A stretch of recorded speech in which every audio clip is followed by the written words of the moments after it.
សួស្តីបងប្អូនទាំងអស់គ្នាថ្ងៃនេះដែរគឺខ្ញុំមកធ្វើមាន់លីងគល់ស្លឹកគ្រៃសម្រាប់មួយមុខនេះគឺឆ្ងាញ់មិនធម្មតាទេបងប្អូនរួចថ្ងៃនេះបានជាមួយនឹងមាន់ស្រែអញ្ចេះទៀតនិយាយពីថាជាតិអើយជាតិអញ្ចឹងតោះបងកុំឲ្យចាំយូរទៅធ្វើញ៉ាំជាមួយខ្ញុំទាំងអស់គ្នាដំបូងគេហ្នឹងគឺខ្ញុំត្រូវមានមាន់ស្រែចំនួន1ក្បាលជាមួយនឹងស្លឹកម្រះព្រៅគល់ស្លឹកគ្រៃដែលខ្ញុំបានហាន់វាឆិតបែបនេះរួចគ្រឿងបន្ទាប់មកទៀតនោះគឺមានរំដេងម្ទេសស្លឹកក្រូចទឹកអំពិលទុំនិងខ្ទឹមសចិញ្ច្រាំចំណែកឯវិធីធ្វើដំបូងគេនឹងគឺខ្ញុំត្រូវយកមាន់របស់យើងនឹងមកបំពងមុនសិនបំពងគឺខ្ញុំដាក់ខ្លាញ់រាងច្រើនបន្តិចចាបងប្អូនពេលខ្លាញ់ក្តៅគឺខ្ញុំដាក់មាន់ចូលតែម្ដងចំពោះការបំពងគឺខ្ញុំមិនឲ្យវាក្រៀមពេកទេ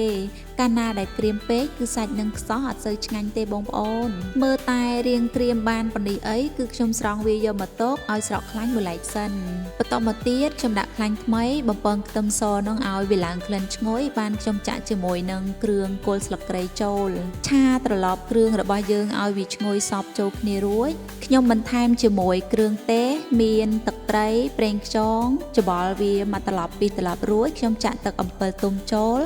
ខ្ញុំបន្តឆាវាឲ្យឈ្ងុយសព្វគ្រឿងគ្នាសិនបានខ្ញុំដាក់ម្សៅស៊ុបប៊ីចេងនិងស្កររួចបន្ទាប់ពីទឹកឆារបស់យើងចូលជាតិគ្នាឆ្ងាញ់ហើយទើបខ្ញុំដាក់សាច់មាន់ចូលតែម្ដងក្រោយមកខ្ញុំកូរច្របល់សាច់មាន់និងគ្រឿងរបស់យើងឲ្យចូលជាតិគ្នាប្រហែលជា5នាទីអីទៀតទៅគឺរួចរាល់ហើយបងប្អូនហើយចុងក្រោយខ្ញុំបន្ថែមជាមួយនឹងម្រះព្រៅចូលគឺបិទភ្លើងតែម្ដងខ្ញុំច្បល់នេះគឺអត់បើកភ្លើងទេតែម្រះព្រៅចេញក្តៅពីសាច់មាន់អញ្ចឹងក៏ឆ្អិនដែរឈ្ងុយណាស់បងប្អូនសម្រាប់រសជាតិវិញគឺថាឆ្ងាញ់ពិសេសមែនតែនញ៉ាំជាមួយបាយក៏ឆ្ងាញ់ញ៉ាំជាមួយនឹងអាចជាក់គឺកាន់តែឆ្ងាញ់ទៀតអរគុណបងប្អូនទាំងអស់គ្នាសម្រាប់វីដេអូថ្ងៃនេះជួបគ្នាវីដេអូក្រោយ